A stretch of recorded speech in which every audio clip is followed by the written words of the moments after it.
My name is Dan White, the fiction editor of the West Trade Review Literary Arts magazine. And today we have the next installment of our PostScript interview series with the writer, Jessica Denzer. Jessica's story, The Silence, will be featured in our spring 2022 print issue coming out next year. Jessica is a writer and educator. She received her bachelor's in arts in English literature from Fordham University and her MFA in fiction from Sarah Lawrence College. She is a researcher in residence at the New York Public Library and writes fiction and nonfiction. Her work has appeared in Number Magazine, the Unpublishable Anthology, and she is a contributing editor and writer for Four Way Review. She lives in New York City. So welcome, Jessica, and thank you for joining us. Thank you for having me. So I suppose kind of the first question, to start off here is a little bit of kind of an easy one. And so, if you want to maybe kind of speak a little bit to your writing background, maybe how you got into writing, when you first got serious about writing, or you kind of, as I like to put it, your kind of literary ancestry. And so kind of how that process kind of went for you. Yeah, absolutely. So I guess I would have to say that, in terms of quite actual literal writer ancestry, my mother is a writer. She mostly does journalism. She always was working on her own creative projects, but her career was as a journalist for a newspaper in Kansas City, where I grew up. And before that, she was working as an editor for some local Kansas City magazines. So writing and editing were always kind of a part of my childhood and young adult life. And also my family, both my mother and father, are super literary. There was a lot of reading in my house, and like a lot of literature and encouragement in terms of reading books, probably before I was old enough to read them. I really tried to, I don't even know who I was trying to impress when I was like 11, and I was like, I'm going to read Anna Karenina. I really drudged through it. Like I did finish it at 11. I had no idea what I had read. And really it was just a matter of knowing that every night I turned a page, right? And then it was one in one eye and then out the other, I guess you could say. I don't really know. but so that was kind of just always around. But I also was a very, I didn't want to be like anybody else in my family, which is hilarious because we're all really similar. My sister is a visual artist, and my brother also is, has a fairly creative mind, and my parents are very drawn towards art and literary arts. But I was like, I'm not going to be a writer. That was a thing I was not going to do. Even though I was writing my own version of The Princess Bride at 7, I was like, I'm not going to be a writer at all. So I wanted to be an actress, actually. And I got into acting very heavily in high school. And then I actually went to an acting conservatory for college. And that just blew up in my face. It was just this total rude awakening. And where I realized that I didn't actually want to be an actress, and I didn't want to, I really love performing, but I would get up on stage and just feel ridiculous, which is ridiculous, right? In and of itself. But the main thing was that I felt like a lot of the work that was being offered or was available to young women my age at the time was really stereotypical or just super crappy. And so I felt, and it was really hard. I mean, and I think this is true about writing too, but I think for a 19-year-old who's going out on auditions, the difficulty of being accepted is also directly related to your physical being, in a way that I think other arts don't really have to deal with. And so I started thinking how do I escape this, right? How do I get out of this feeling of you know, really of feeling objectified all the time as a 19-year-old, and not really having like the language or the understanding of what really was being done, right, and kind of what was happening. But I immediately started to kind of think of like, what's my escape mode? Like, how do I solve this problem, right? Without admitting that I didn't actually want to act, right? So what I did, because I'm also very stubborn, is what I started doing is I started writing plays. And I was like, well, I'm just going to write my own plays. And then my friends and I will put them on, and we'll start our own theater company. And then that's how we'll become like, you know, stars. And then we'll also solve this problem and then fundamentally change the face of theater, right? I had this huge dream. And what really ended up happening is that I wrote one play, and then started writing fiction like immediately. Like I was like, okay, that play's done. I don't care anymore. And then I just started doing the thing that I probably should have been doing, you know, not should have, I don't really believe in should haves, but like the thing that I had been in me the whole time. And so I transferred to get my degree in literature. I got a concentration minor in creative writing, and then immediately after I finished undergrad, you know, started working towards graduate school. So it was kind of this really, really backwards way of admitting what I always wanted to be doing anyway. And it was really just about coming to terms with the fact that it's okay to be like your family. Like it's okay to like have similar interests and similar career paths. And kind of settling into that and like realizing that that's actually a gift. You know, and so you know, I would say that that's really kind of how I got into writing. You know, and then you know, the whole discovering your voice and figuring out what kind of writing you want to do is like a whole other, you know, story. But as far as like my influences, you know, you said literary ancestry. I would definitely say, you know, I pull a lot from that early, like the Anna Karenina, I think is really telling, because I love Tolstoy. As an adult, right? You know, Anna Karenina and War and Peace are really kind of cornerstone foundational works for me. And then French literature, I have to admit, is like I'm a bit of a Francophile, like Stendhal and Flaubert and like all of those. And then you get into this, I've been really into this lately, this kind of exploration of like post-war mid-century French fiction.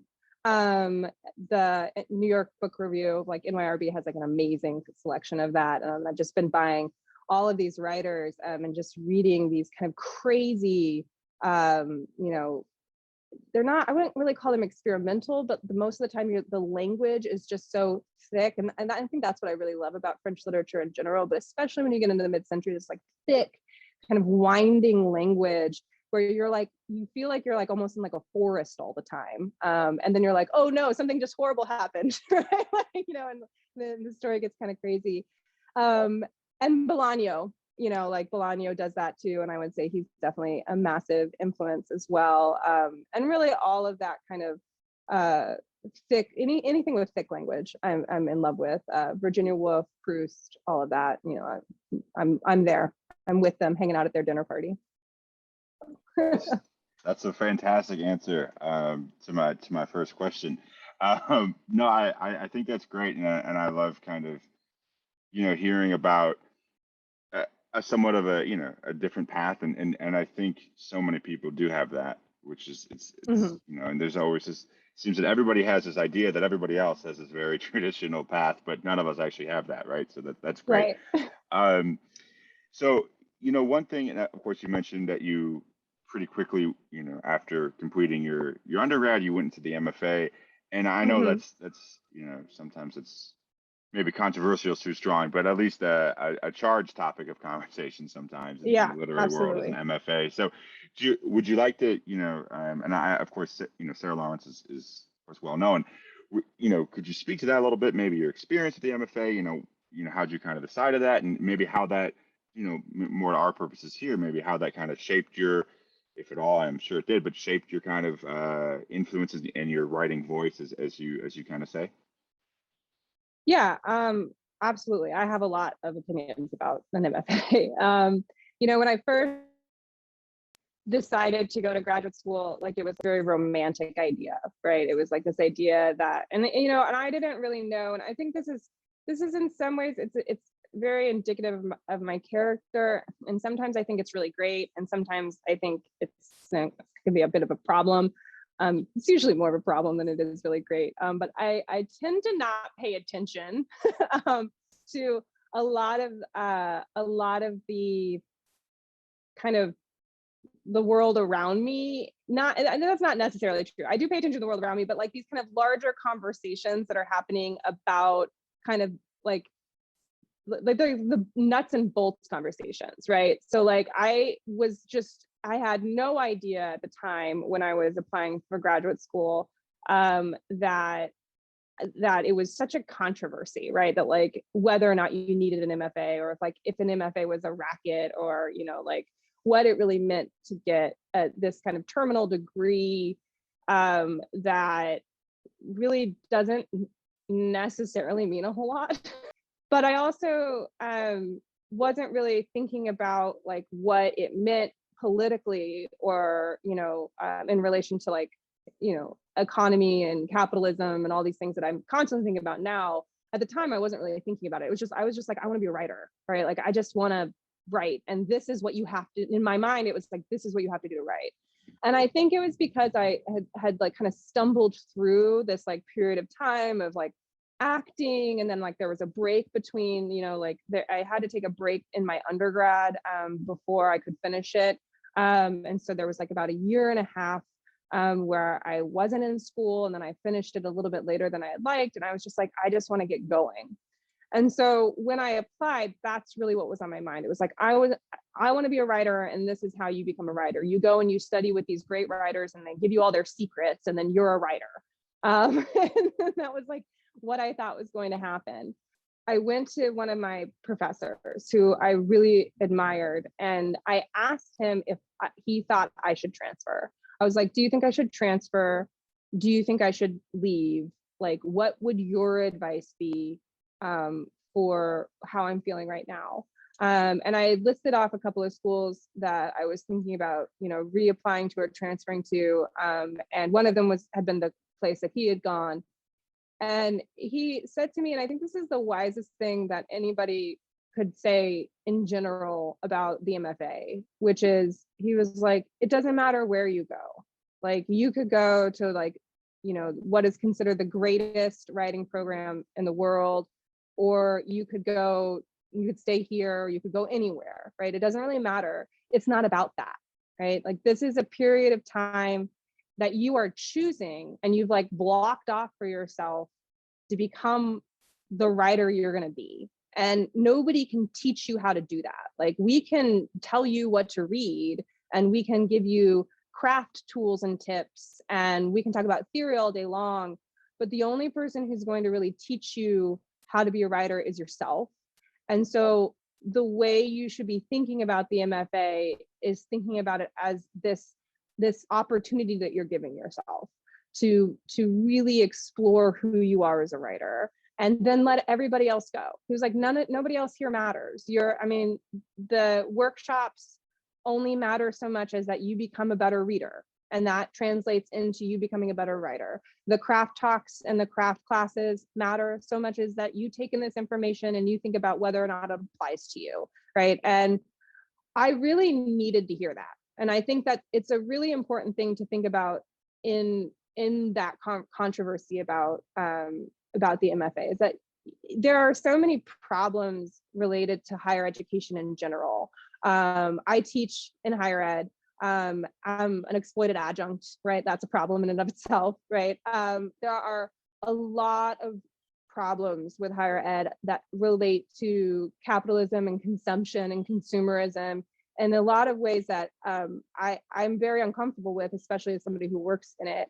But I do think that with the MFA, once I was given that advice, I don't think I would be the writer that I am had I not done it. And it's not because, I'm grateful and I'm thankful for the wonderful relationships that I found there, my fellow writing community that I have there, the professors that I'm still in contact with, all of that is lovely and wonderful and super important. And I'm really grateful for it. But the main thing is that like, I made this time for myself and I said, this is what I'm doing. And I probably would have done that anyway. You know, it's not like I wouldn't have done it. It just would have just taken a lot longer. Like, and I think I have to be humble in that recognition that like, it doesn't necessarily mean I wouldn't have been a writer, but the dedication and the choice that I made at that moment really did speed things up, right? It did allow me to really kind of think about it in a condensed amount of time that then made me become, you know, the thinker and the writer that I am now, in a way that probably would have just taken a lot longer had I not. Right. No, I think that's great advice. For anybody who's thinking about an MFA or is doing an MFA or has done an MFA. Actually, I was personally, that was a very illuminating kind of answer to apply retroactively to my experience, as it were. Yeah. You know, and so you kind of hit on something there that I think is interesting, about obviously you're an educator, as you just mentioned, and so, you know, could you maybe speak a little bit to how those two things intersect? Maybe you're writing, you know, your own creative process, you know, your fiction writing, and you know, your teaching experience. You know, maybe I'm sure they both inform the others, but you know, could you maybe speak to that a little bit? Yeah. You know, one of the things, I mean, teaching's hard. There's a lot of things that are not great, about this. Again, like there's issues with higher education, and there's a lot of difficulties, right, and just general, in terms of time and space for writing. I was actually just talking about this morning, right, that like, so, and I live in New York City too, so it's like always really crazy, you know, in terms of like the stimulation and the things going on. But you know, like when you feel like you don't have a lot of space, the space that you do have becomes solely dedicated to writing. And there's some pros and cons in that. You know, I do feel like, you know, I was speaking about this morning, and I was like, I don't have any hobbies. I don't have any hobbies. I like any spare time I have, I'm writing.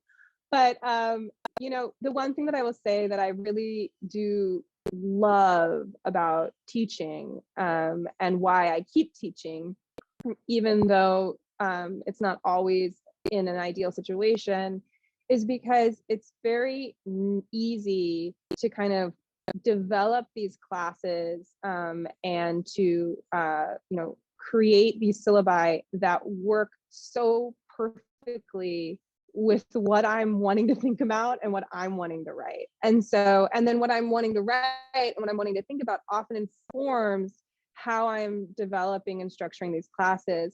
And it's just so fun to be able to engage my students with those conversations and those questions that I myself am asking, right? And I myself am trying to figure out. Sometimes they actually solve something for me or introduce something for me in terms of like a writer or a book or a way to look at a text that I hadn't even thought about before. And then I get to take that and like think about that, you know, in relation to what I'm working on, or maybe start something new out of it. And so I feel like not only are they like informing each other, but they're molding each other. You know, I think so much of the conversations that I'm entering into my writing are conversations that probably started in the classroom, and vice versa. But I would say that the conversations that start in the classroom are actually the stronger ones than when I try to bring a conversation I'm like having by myself in the paper to the classroom, right? Like the students really kind of inform a lot of how to think about an approach, right? Literary questions about the world, right? But, you know, philosophy, history, everything. You know, one of the classes that I teach is this class on evil in literature, and it's like examining like monsters and, you know, like, you know, murderous characters that have been placed in literature throughout history. And, you know, we do a lot of contemporary novels, but we always do a Victorian Gothic novel, and that's always really fun. We usually do Dracula because it's just so ridiculous, but it's always really amazing to see like how they recognize and think about all of these, things that I'm teaching every semester and every year about, like, the structures and otherness and foreignness and all this stuff, and reapply it to the conversations that we're having now. It's great. It's great. Yeah, I think it's again, it's so interesting. How many different things can kind of seep into, into your writing, maybe without even you're not even totally aware of it too. And I found certainly, and I think that's true for a lot of people. So you mentioned not having any hobbies. I think it's so interesting. So and kind of following along that line, I'm just kind of curious as to you mentioned that you teach and that you of course live in New York City, this crazy, very chaotic maybe city. So how do you kind of find your in terms of your practice? Like how do you kind of find the writing time? Are you a morning person? Are you an evening kind of person? Or maybe you're someone who just says, hey, I've got 45 minutes here and I'm just gonna, that I wasn't planning to having, I'm just gonna kind of write right now, or kind of how do you find the time? Well, you're obviously working full time and everything like that. Yeah, I mean, time is the big question, right? Like, do we ever have time to do anything? Especially when you're living in New York City and working all the time. But one of the things that I think is interesting about writing is that, like, so much of the writing is not it's like this work you're choosing to do yourself, right? It's not like a 9-to-5 job where, like, you're reporting to somebody and, like, you're getting a salary for it and all this kind of stuff. There's so much of just being a writer is about discipline, but it's about discipline in this very abstract way. I would not say that I have like a disciplined practice. I think that for me, that's impossible. I'm all over the place all the time. And, when I was younger, I used to be really hard on myself. And I used to just be like, oh, you didn't get any writing done today, or the writing that you did today was crap, or, and I remember just being really, really mean to myself about it. And one of the things that I had to learn was that, it's okay, right? That, like, some days I'm going to spend all day writing and it's going to be amazing and I'm going to feel like a genius and awesome.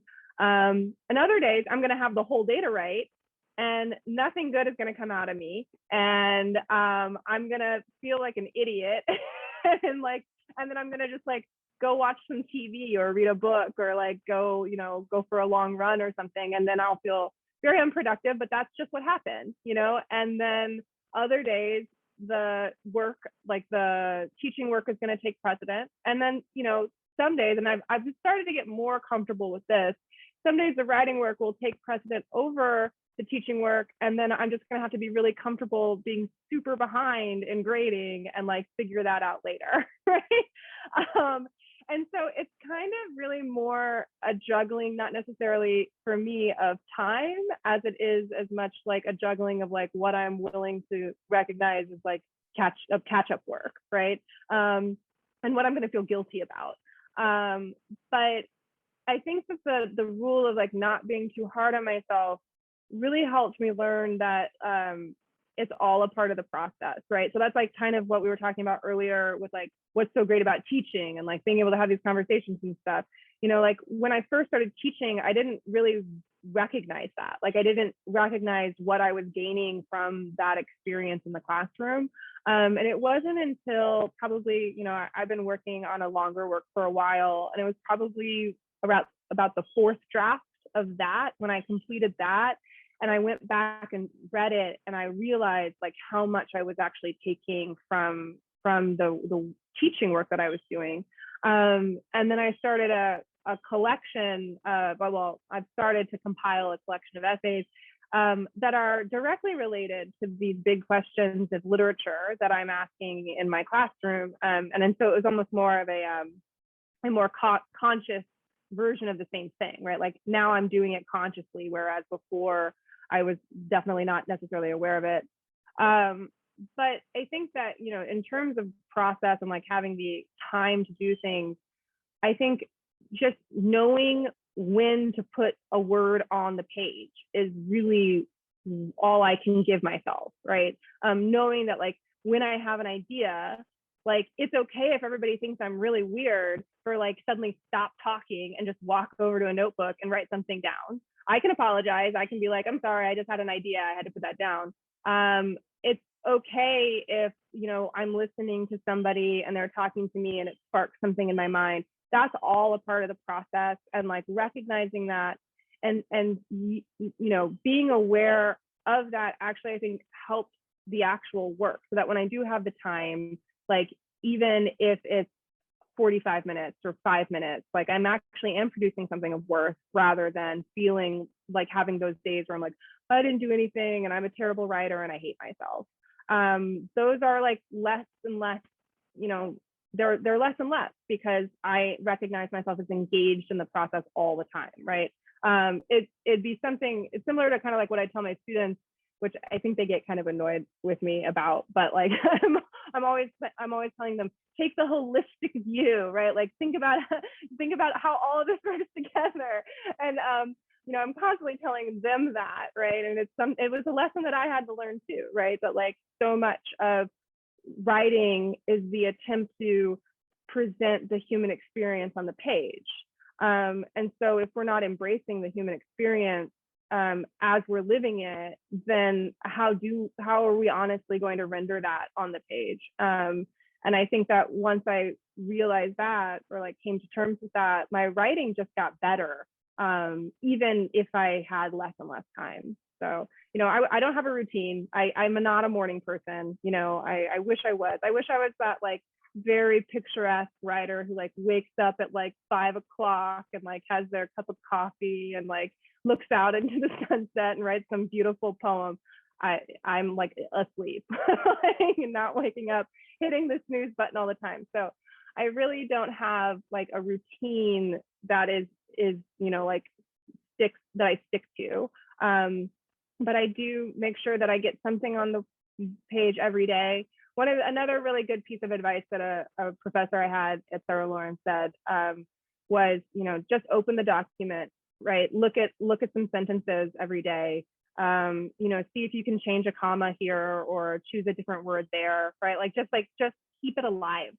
So even if you don't have time to really dedicate to like making like a ton of work that day, just keeping the document alive is going to keep it alive in your mind. And I think that's also super helpful. I think that's great. And there's so many other things besides, you know, actually typing or writing on a piece of paper that is capital W writing, right? You know, I mean, I think walking or running or whatever that you know, I think organizing a piece or, you know, thinking about something, and so that's great. So I'm curious about, and you mentioned, you know, kind of being more conscious with work, and you mentioned, and of course we talked a little bit now about how your teaching and influences your writing and vice versa, and maybe these big ideas of literature. So are there areas, you know, if we kind of think craft on a large scale craft, I guess, Mm-hmm. are there areas that you see, and speaking of, you know, kind of being conscious and I suppose deliberate about things, are there areas that you say, you know, think about, you want to explore these areas, and you maybe nonfiction as well, you know, as you mentioned, writing essays, but, you know, deliberately kind of saying, I want to explore these areas in the craft and types of literature. I want to, you know, kind of put myself in this conversation or something like that, or is it, you know, or is there an avenue that you see yourself as attempting to follow or following with your craft and with your kind of approach to your writing? Yeah, I mean, I think that's really, I think my answer is going to be really similar to what I just said about process, in that I don't have a specific goal necessarily when I sit down to write. The goals come later.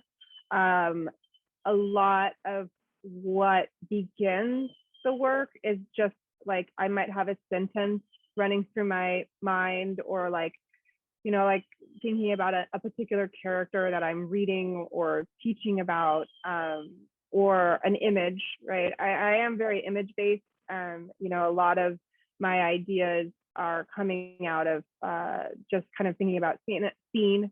And I think that comes from the acting background. And also, there was a lot, like, my sister's a visual artist. My mother is a writer, but she also did a lot of drawing when we were kids, and we spent a lot of time in the museum. So I think there is a visual background.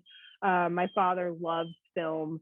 We watched a ton of film when we were children. And so the way I take in information is very visual. So I think also the way I process it and then put it down on the page is also very visual. So oftentimes I'm starting with an image, more so than I'm starting with an idea or a line. The line, usually with the lines, it's like a question that I'm asking myself, and that often tends to be where my nonfiction kind of pushes towards. Fiction really does, for me, start with image, and then just basically I would say I start with that image, and then I begin, once I have that image down, or once I begin to kind of put words to that image, there becomes a question of like, what is this image doing? And eventually I get story out of it.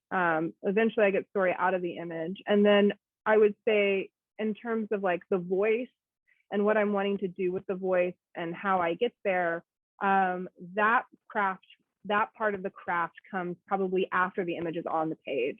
I am a very sensory detailed writer. Again, I think that comes from, thinking about visuals. I love words that make you feel or think about how other things feel, even if the words themselves aren't necessarily like, it's not that they're like a detail. It's not like, I don't mean like the word soft, but right, but like the word ostentatious, right, is like so much is happening in the mouth, right? You can't help but like feel something when you say a word like that, right? And I love words that make you kind of feel and think about how you say them and how they're existing outside of your mouth, right? Like when you say them, how do they exist in the world? How are they taken in into when people hear them and read them? And so when I begin to think about language and syntax and sentence structure, that's probably within like the third stage of the writing process, right? So, depending on how long the work is and how long I'm spending on it, like some stories I write them and I spend like a week on them. And then other stories I spend like 3 years on. Like I have this one essay that it's not a long essay, but I've just been working on it for 3 years, just because I keep playing with the structure and I keep playing with the language.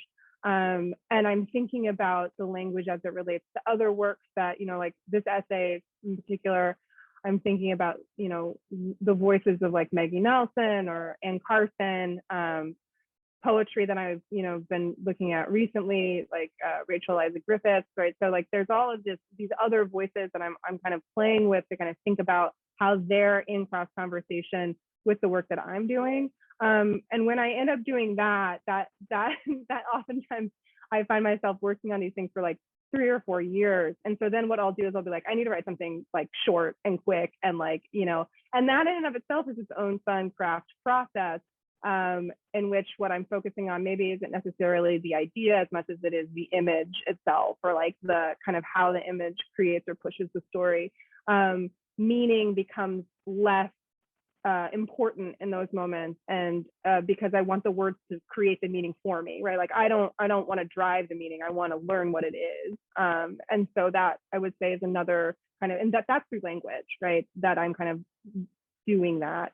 So I mean, it's probably a very confusing and convoluted answer, but it's really just me kind of thinking about, what a color is and like how that then like can be translated on the page, Well, no, that's a great answer. And in fact, it was so great. It gave me about 3 or 4 different segues into the next thing that I wanted to talk about. So that worked, which Awesome.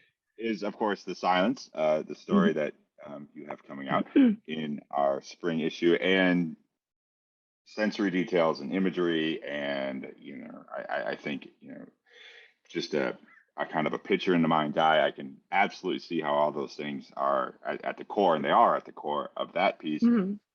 And so, I think it is such a sensory based story, and such an image based story. Of course, it's very short, and it packs so much. And so I'm just very curious about kind of how, especially along those lines that you just mentioned, but how the story came about and what the process was, and especially with a piece this short, I know oftentimes they start off as longer pieces and they get cut down, or maybe that wasn't the case, but for this one. But I'm curious, kind of maybe how it started, and then and then maybe kind of the story of the story, I guess, so to speak. Yeah, totally. So this story, actually, The Silence, is the second short story that I completed since getting my MFA. I had mostly been working on a longer work, and I actually feel like, kind of speaking about MFAs, it's not just to jump back to that conversation really briefly. I was really angry at the short story when I finished my MFA. I felt very bitter about it. Because it gets shoved down your throat, right? And it's really how, like, in the workshop scenario, it's very hard to workshop like an entire novel, right? And so basically, most workshops are relying on you turning in like a short story, and producing a short story like every week, right?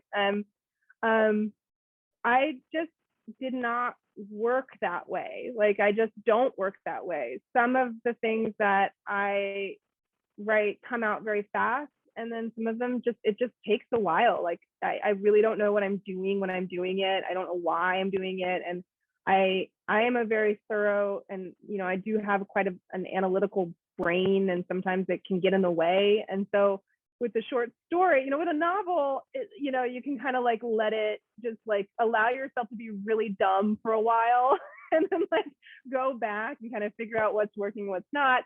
So like in the novel writing process there, I was able to just like kind of put my like academic brain into these kind of obnoxious, really long sections that like are just way too analytical, and then go back and cut them down, and kind of figure it out.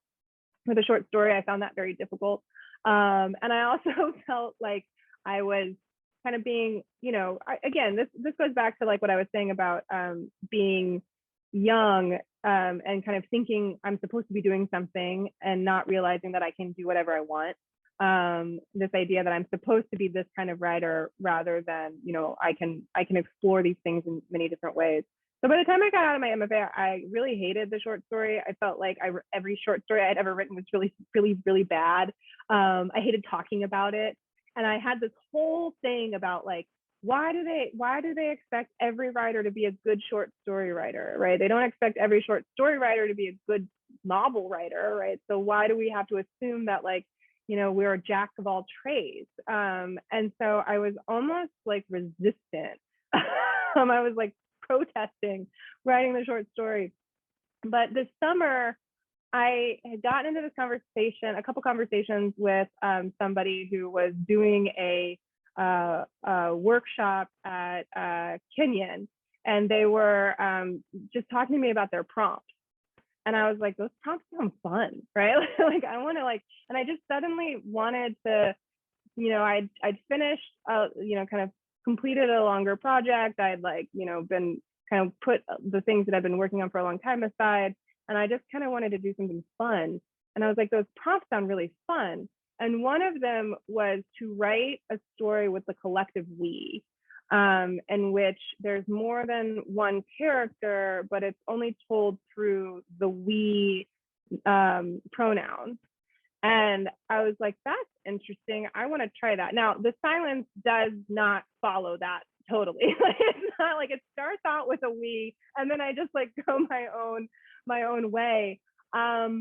But I just had this idea of these two girls going to the river, and again, it was image based, and it was because I had like been visiting my friends in Atlanta, and there's this wilderness area. I'm not even going to remember what it's called. I like put my GPS in to tell me where to go running, and I like drove there and then went on this river run. and I got lost off the trails, and I ended up like having to like go through all this bramble, and like I like stepped in like mass puddles of mud and like was like ducking under like thorny trees, and it was really ridiculous considering the fact that once I got out of the forest there was like a Chick-fil-A like right there and like a giant mall. but at the time it was like very, very wild to me. And so I had been thinking about that kind of like that trip and like being kind of lost in this forest. And so I just kind of started the story, and that was like the first image that popped in, was just like trying to get to a spot in the river. And basically that's how it came to be. And I just let the words, and that's I find one of the more rewarding processes. And I think it's rare. I don't think it's always the case when you sit down to write for something for the first time. Or even when you're working on something and you like are trying to do a new chapter. I think it's really rare when you sit down and the language just leads you. I think you really have to be able, like you have to be in a space where you're not trying to force something, that the stakes are not, they're not in a place that's related to like your actual like awareness and cognizant like intellectual ideas. That you somehow let those go. And I think that is really where the magic happens, like where the art happens. And I think it's really hard. So when you're thinking about craft again and process, right, so much of it is like trust that the language is going to be there and is going to lead you there. And that's what happened with this story. I really didn't know what I was doing when I sat down to write it. I just knew that there was this prompt with the collective we, and there was like a river that I wanted to write about. And the language really did. And I think the we is so powerful. I think it just kind of took over, like we as like this informative command, or a pronoun that could lead to an informative command. Really just kind of led me there, and it was really kind of, it just kind of happened. So that's really how it came to be. Some conversations about a prompt and me letting go of my hatred for short story, and there it was. That's great. Well, I'm happy you got a little turned around and the outside of Atlanta then, for the sake of our spring 2022 edition, I must say. So another question I have, and we kind of talked about it a little bit, but I think it's, I guess maybe paradoxically, or maybe especially for people who aren't necessarily writers, but is the shorter pieces are so often harder to write than longer ones. And, it can be, or editing a piece for length to get it shorter is a lot harder oftentimes than expanding a piece. So with the silence, it's about 500 words or so. So was it always a shorter piece, or was that an evolution of trimming it down, or is that just kind of how it came into the world, so to speak? Yeah, I mean, I like the way that you said that last line, how it came into the world. Yeah, it did. It was always really short. I think, like as somebody who does write a lot of long things, like I mentioned that essay that I've been working on for 3 years, it used to be like 27 pages. I've amazingly gotten it down to, I think it's at 17 right now. Still working on it. But I also, just like I mentioned that I've been working on this longer piece, which was like a novel. Of course, that's the word I've not been using for some reason. But this novel started out like 575 pages, right? And now it's down to 325. So I tend to write long, right? And that was one of the reasons why I really hated the short story in graduate school, was because I would always like have these short stories that I wouldn't know how to end them, because they, like, to me should just be novels. And I was like, well, I just want to write a novel. And so I would like have these like 25-page short stories that I would have to then like cut down into like 7 pages, and then hated and felt, like totally beaten up and bruised by the end. But I think one of the things that I learned, from this past year, because of the pandemic and because we've all kind of been shut down and like kind of been, in our own world. In some ways that allotted me, not, I wouldn't say like actual time because I was still working as much as I was, but like that it allotted me a kind of like emotional time to kind of really reflect on how I was approaching my writing and what I was doing. And one of the things that I think I really learned from that experience was that I had let my characters kind of do, like, they just become these other people. Like I had, and so, you know, and I'm talking about the novel that I just finished it, you know, a few months ago. And I was talking to my mom and I was like, you know, it's like really weird, you know, like I'm sure this is going to sound, you know, totally ridiculous to you, but also like a little annoying because I'm going to compare your motherhood to like my writing. But you know, like I'm sure you had like all of these thoughts and ideas and hopes and dreams. And I was like, my characters did that to me. like I was like, I thought they were going to be these kinds of people. And then every time I moved forward, there was something that happened or occurred or something that they did that was just so much more honest than what I wanted them to do. And I just needed to let that go. And once I let that go and kind of let them do what they were going to do, I was able to kind of come to a completion. And so going back to the silence, you know, I feel like it's the second short story that I've written since my MFA, and it's the second completed work that I've done since finishing the novel. And I would say it's a similar process. I just kind of let it do what it was going to do. And I didn't try to push it. I didn't try to like make it be something. I just kind of let it happen. Now, of course, after it was done, you know, and you know this because we talked about it, you know, during the editing process, like words were changed, you know, like sentences were edited and all of that stuff. But the core of it really kind of just happened. And it surprisingly ended quite quickly, right? It is only I think it's under 500 words. And, you know, I just remember coming to that ending place and being like knowing, you know, that it was over, that like there didn't need to be anything else. I didn't need to further explain. I didn't need to put more gas in the tank, that like I could let it be done. And it was such a kind of crazy like moment for me as a writer who tends to be like, but where are the other 50 pages like of the story, to like really realize that I had let something just kind of happen and that thing was good. I mean, you know, subjectively obviously good, but also I just mean the process itself was good, right? Like that, like I felt good about it, I guess is what I'm trying to say. And felt that I was ready to kind of give it to the world. Well, it certainly is good.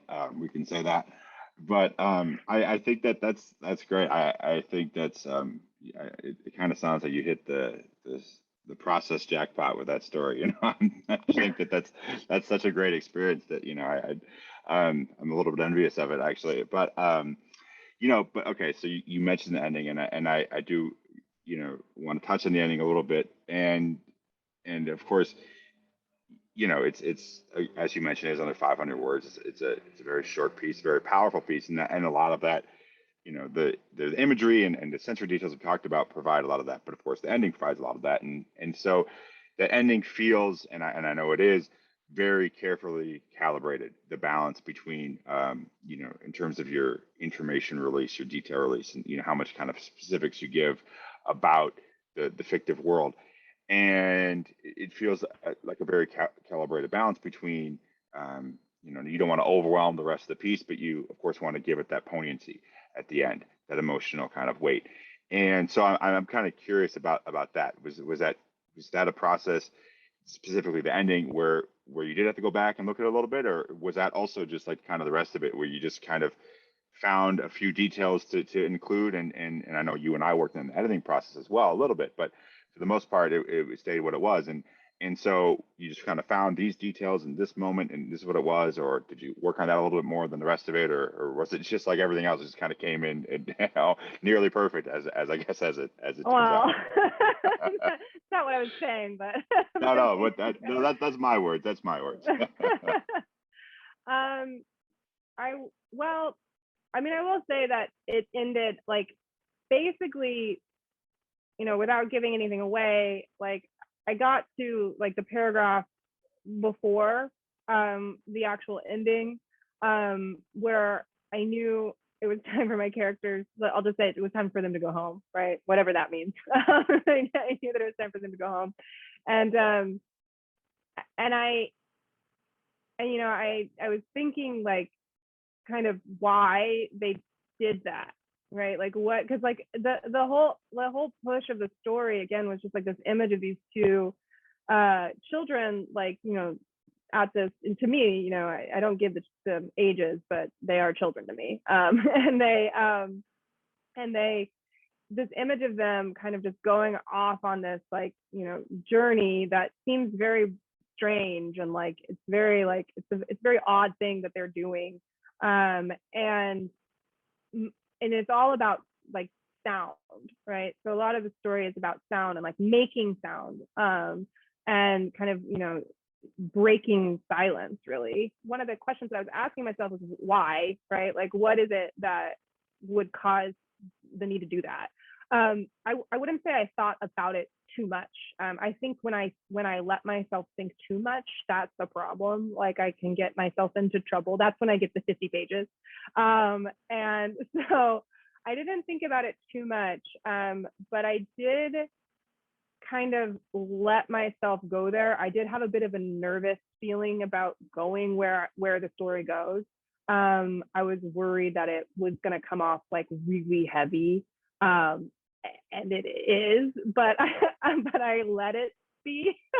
And again, I think that goes back to like kind of just in discovering your voice, and I think that in terms of writing, going back to the conversation about process and kind of like how you're thinking about what kind of writer you want to be, like again, like I think every time I start something new, it's a new voice, it's a new idea, it's a new process. I want it to be fun and experimental, and like to like learn how to be a new writer almost every day. Of course, some things are always going to be the same, right?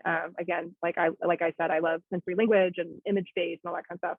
But I think some of the ending owes itself to the fact that I would just let it happen, right? Like I didn't hold back. I didn't worry about whether or not it was too heavy or too heavy-handed.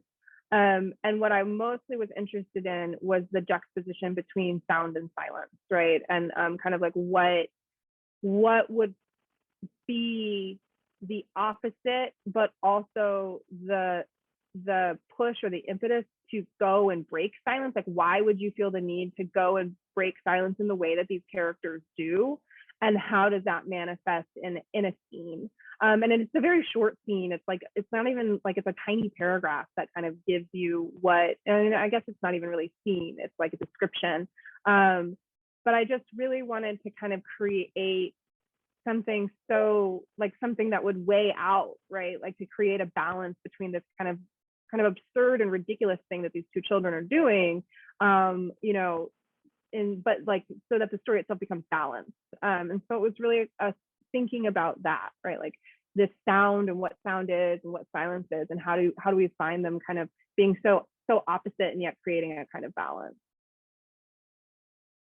That's great. I think that it's a great way to think about the piece, and I think it will, it's so interesting to think about that after having read it, and of course, I've worked on it as well. But I think that'll, give our readers and our audience here, a little more perspective on it, and a way to think about, of course, how things in fiction can work on different levels and everything, which this does so well. So, I think that's a great place for us to wrap up here for our interview. So, thank you again, Jessica, for joining us, and everyone, be sure to see Jessica's piece, "The Silence," in the spring 2022 issue of the West Trade Review. Thank you. Thank you.